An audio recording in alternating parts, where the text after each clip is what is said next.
En el video anterior observamos que para que se cumpla la ley de Faraday de campos inducidos, mi campo eléctrico y mi campo magnético están relacionados por esta ley.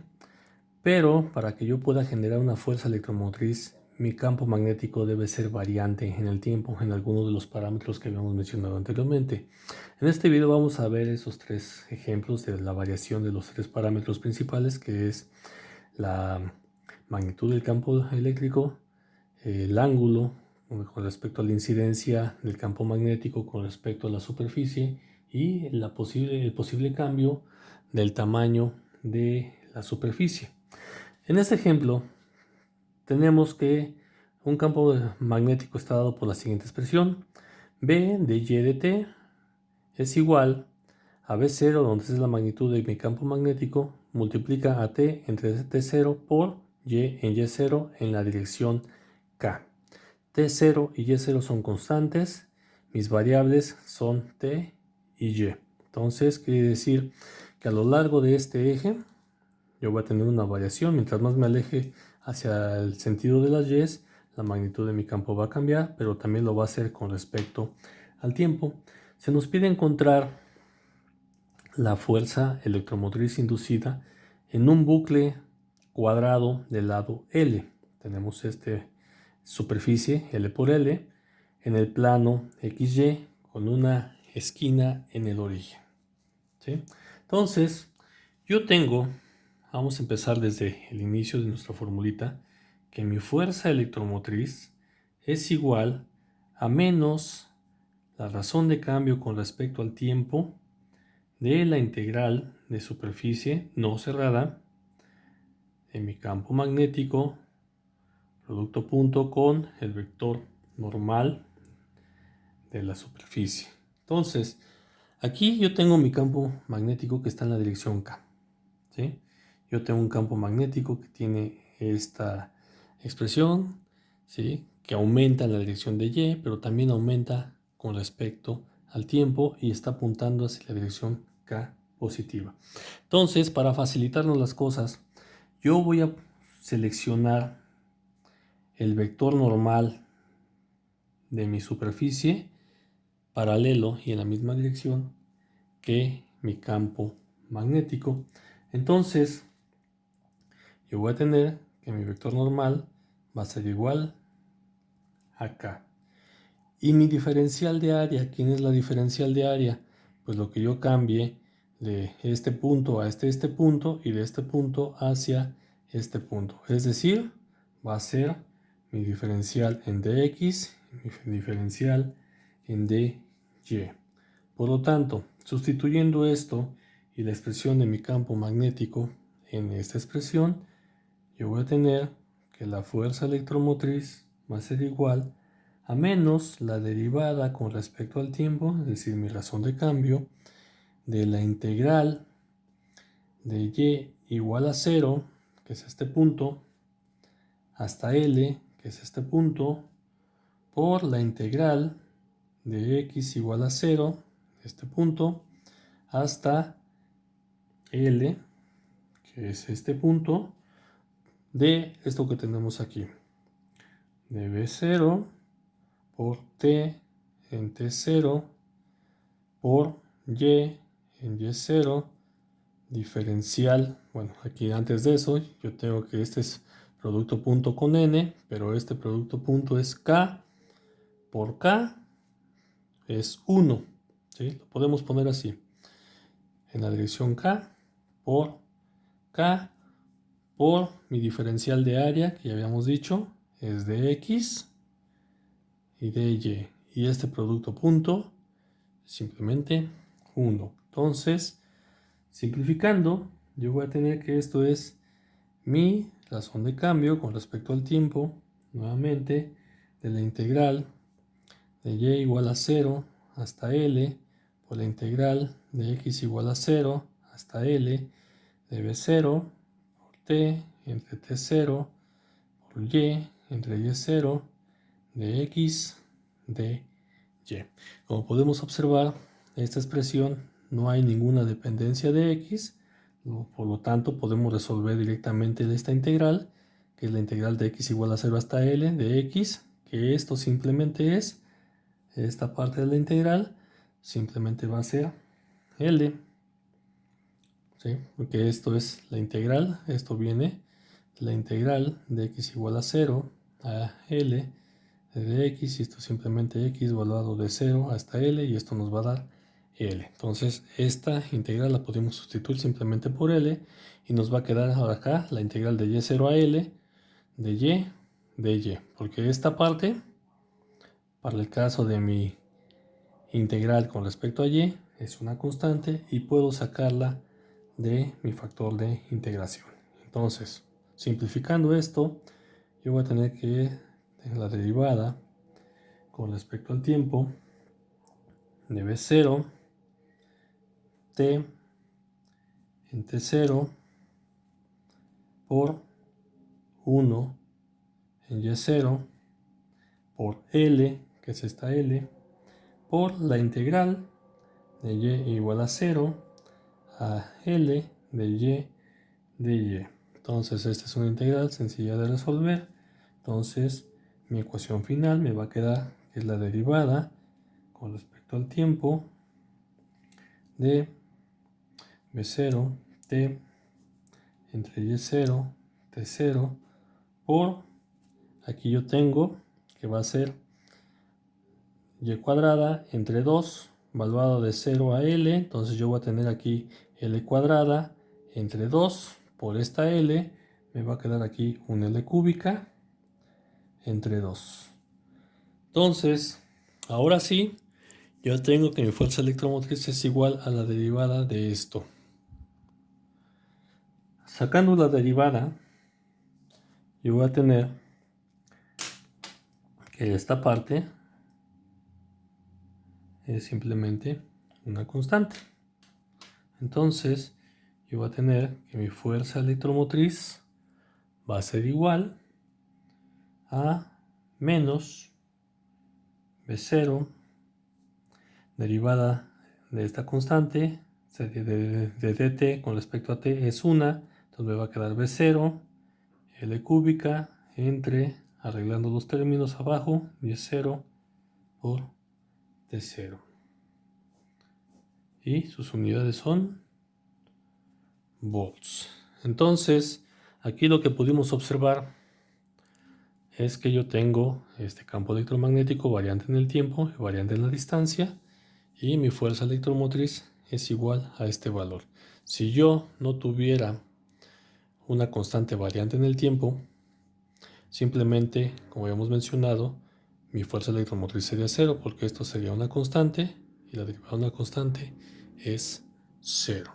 En este caso tenemos la variable t, por lo que nuestra fuerza electromotriz tiene este valor. Como siguiente punto, vamos a analizar qué pasa cuando yo tengo ahora un campo magnético fijo, pero lo que cambia ahora es la posición de este elemento, de esta superficie. Entonces, para eso empleamos este ejemplo. Nos dice, se tiene un aro de radio R0 que gira con una frecuencia angular omega en un campo magnético fijo. Se nos pide encontrar una expresión para la fuerza electromagnética inducida en el aro, y si la magnitud del campo es de 25 microteslas, el radio es de 1 centímetro, es decir, R0 es de 1 centímetro, la resistencia del loop es de 25 ohms, suponiendo que este es un material resistivo, por supuesto conductor con una conductividad finita, cuya resistencia superficial nos da 25 ohms, y la frecuencia angular a la que se está moviendo es de 3 radianes por segundo. Nos dice cuál será la máxima corriente en el aro. Entonces, nuevamente partimos de nuestra fórmula y nos dice esta formulita que la fuerza electromotriz es igual a menos la razón de cambio con respecto al tiempo de la integral de superficie de B punto dA. Entonces, Ya que, bueno, la magnitud del campo y el área son constantes, si yo dejara este fijo, esto es fijo y el área sería fija, yo no tendría ninguna fuerza electromotriz.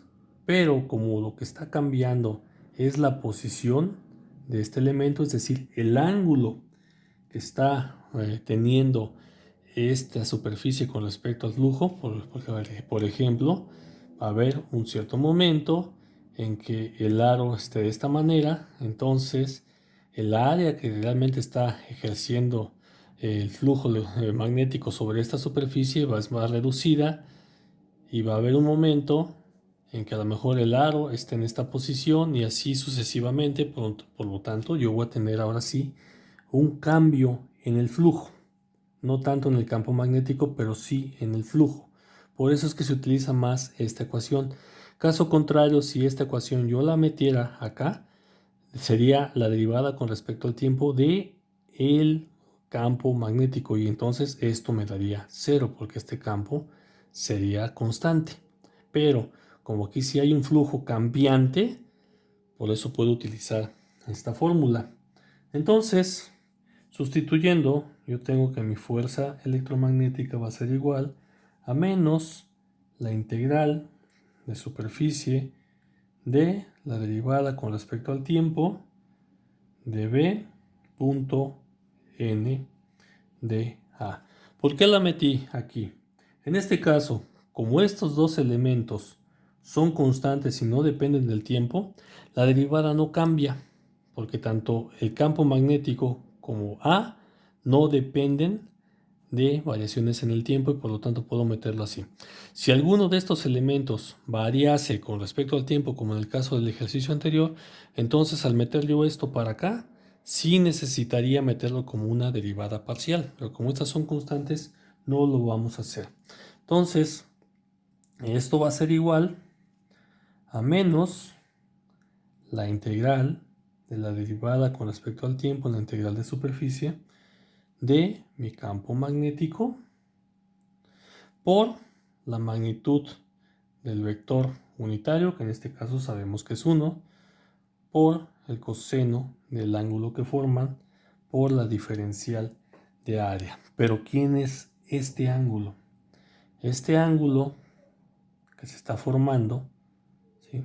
Este ángulo θ, simplemente es una variable que es omega por t. Es decir, está variando a cierta frecuencia y por lo tanto podemos expresarlo de esta manera.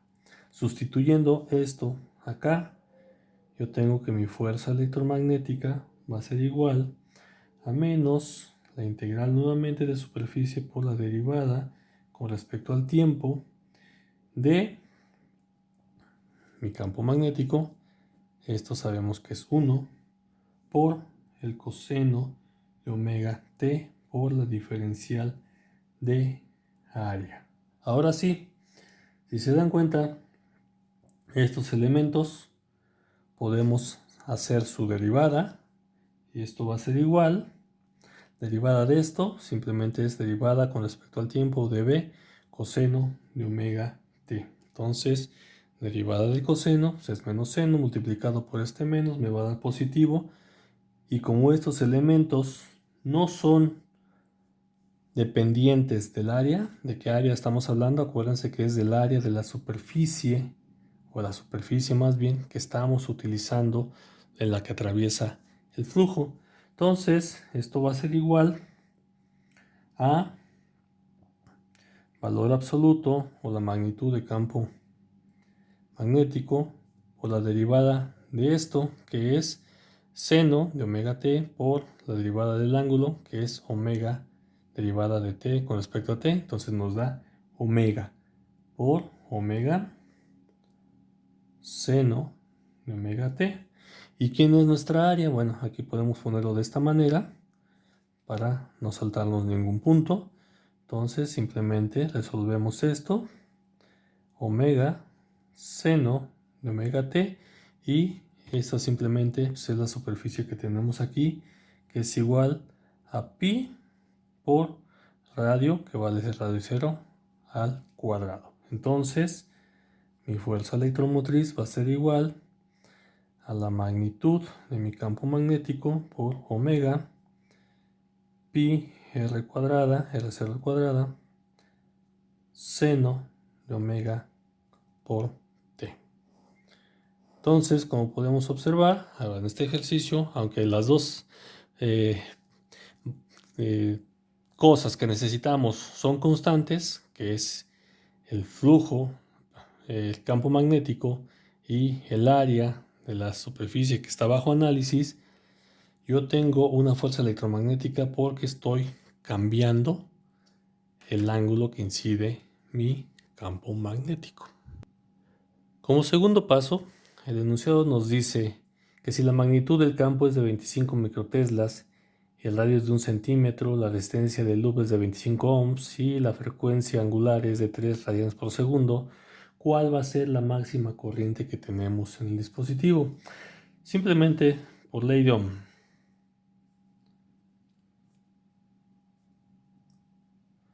Yo tengo que por ley de Ohm la corriente es igual al voltaje entre la resistencia, como decimos coloquialmente. En este caso hay que recordar que es una diferencia de potencial o una fuerza electromagnética entre el valor de la resistencia y nuestra fuerza electromagnética es esa que adquirimos, que es magnitud del campo por omega pi r0 al cuadrado seno de omega t entre 25 ohms. Entonces, para la máxima corriente, ¿cuándo va a suceder? Cuando este valor sea máximo. ¿Y cuándo va a ser máximo? Simplemente cuando este valor sea 1. ¿Sí?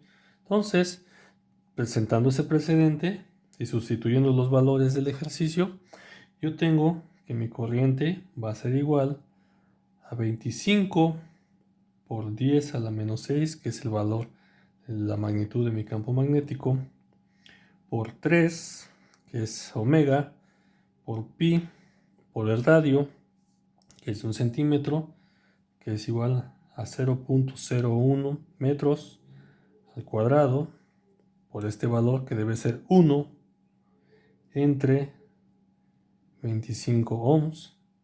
Sustituyendo valores, haciendo las operaciones, yo tengo que este valor es aproximadamente de 9.38 por 10 a la menos 10 amperes.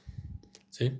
Entonces, aquí podemos observar que este ejercicio es la base, lo que es un generador eléctrico con imanes permanentes, que es cómo funciona un motor con imanes permanentes que siempre van a producir un flujo magnético fijo, pero el motor está compuesto por algo que le llamamos estator y por algo que le llamamos rotor. Entonces el estator va a generar un campo magnético fijo y el rotor va a generar este elemento que su área va a ser la misma siempre, pero va a estar girando, y al estar girando va a cambiar el flujo magnético a cierta velocidad.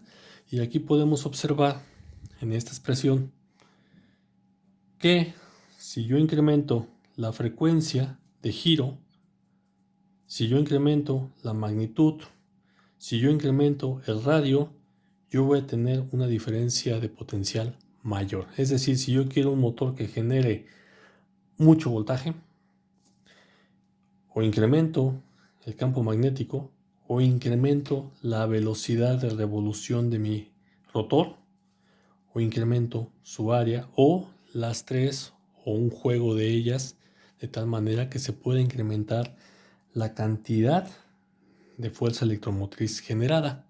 Entonces, esto es el principio de funcionamiento de un motor eléctrico. Y aquí podemos observar simplemente que si esta fuerza electromotriz es grande, mi corriente también va a ser grande y va a depender de los factores que hemos mencionado anteriormente.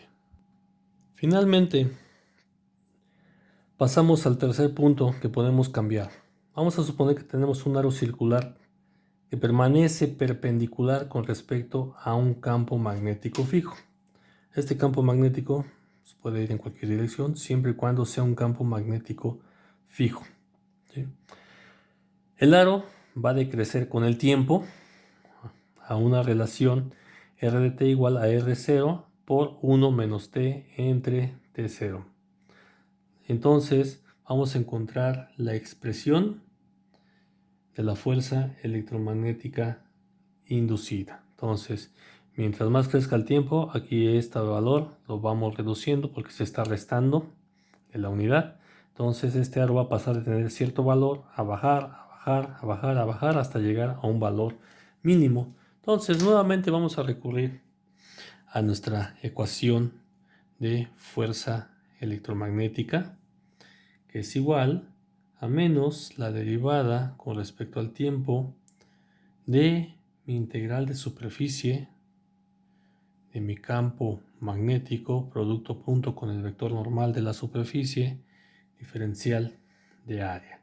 Entonces, vamos a sustituir que yo tengo, primero, que mi campo magnético es fijo, por lo tanto, este tiene una componente que es totalmente constante, ¿sí? No es un vector. Entonces, lo que yo tengo aquí, como aquí nos dice el ejercicio, es que el aro permanece siempre perpendicular.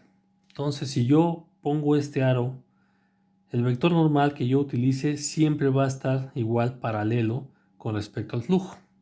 Entonces, este producto punto podemos expresarlo como menos la derivada con respecto al tiempo de la integral de superficie de la magnitud del campo por la magnitud del vector unitario por el coseno que forman, en este caso, perdón, coseno del ángulo que forman, en este caso siempre va a ser 0 porque el vector normal siempre está para acá. ¿Por qué? Repetimos, el campo magnético es fijo y el área o la superficie que yo estoy manejando no se mueve, siempre es perpendicular. Lo que se va a mover o lo que va a cambiar va a ser la dimensión de esta superficie. Entonces el ángulo que forman siempre va a ser 0 por mi diferencial de área. Entonces esto es 1, esto es 1, esto es una constante, lo vamos a sacar para acá. Y esto va a ser igual a menos la derivada con respecto al tiempo de la magnitud de B por la integral de superficie de D por A. Entonces, ¿pero quién es esta D por A? Pues D por A es este valor, ¿verdad? Entonces vamos a ponerlo así. Menos la derivada con respecto al tiempo de la magnitud de mi campo magnético por pi por radio al cuadrado. Ahora bien, ¿quién es este radio al cuadrado? Es este valor que tenemos acá. Entonces esto va a ser igual a menos la derivada con respecto al tiempo de la magnitud de mi campo magnético por pi por R0, vamos a ponerlo así, por 1 menos t entre T0, esto elevado al cuadrado. Entonces, ahora sí podemos observar, estas tres son constantes, podemos sacarlo, simplemente pasamos con un valor al cuadrado. Entonces, sustituyendo estos valores, yo voy a tener que mi fuerza electromagnética va a ser igual a menos B, la podemos sacar de la derivada, por la derivada con respecto al tiempo de pi por R0 al cuadrado por 1 menos t entre T0 al cuadrado. Resolvemos la derivada y yo voy a tener que esto es menos la magnitud de B que multiplica a pi por R0 al cuadrado, que es una constante. Bajamos este 2 para acá por la derivada. Entonces, por 2 por el valor que yo tengo derivando, que es 1 menos t entre T0 por la derivada de lo que yo tengo adentro, y esto es igual a menos 1 entre T0. Simplificando esta expresión, yo tengo que mi fuerza electromotriz va a ser igual a 2 por la magnitud de mi campo magnético por pi por R0 al cuadrado entre T0 que multiplica a 1 menos T en T0. Entonces, aquí nuevamente podemos observar que si el radio fuera un valor fijo, y dado que el campo magnético es constante y este elemento no se mueve, aquí el área sería un área fija, por lo tanto yo tendría una constante por un área constante, sería otra constante, su derivada sería 0. Pero en este caso el área está cambiando a una razón de esta manera, ¿sí? Y como el área está cambiando, simplemente aquí tendría también, perdón, el radio cambia, el área cambiaría con respecto al tiempo. Yo tendría una constante por una función con respecto al tiempo, entonces esta derivada no va a ser 0, al menos que sea un caso muy particular. Y yo tengo que mi fuerza electromotriz es diferente de 0 para muchos valores. Entonces, con esto demostramos que ya sea cambiando la amplitud del campo magnético, cambiando la posición del área donde fluye el campo magnético o cambiando esa superficie bajo análisis con respecto al tiempo, en los tres casos yo voy a tener una fuerza electromotriz que me puede generar una corriente eléctrica alrededor de todo ese contorno.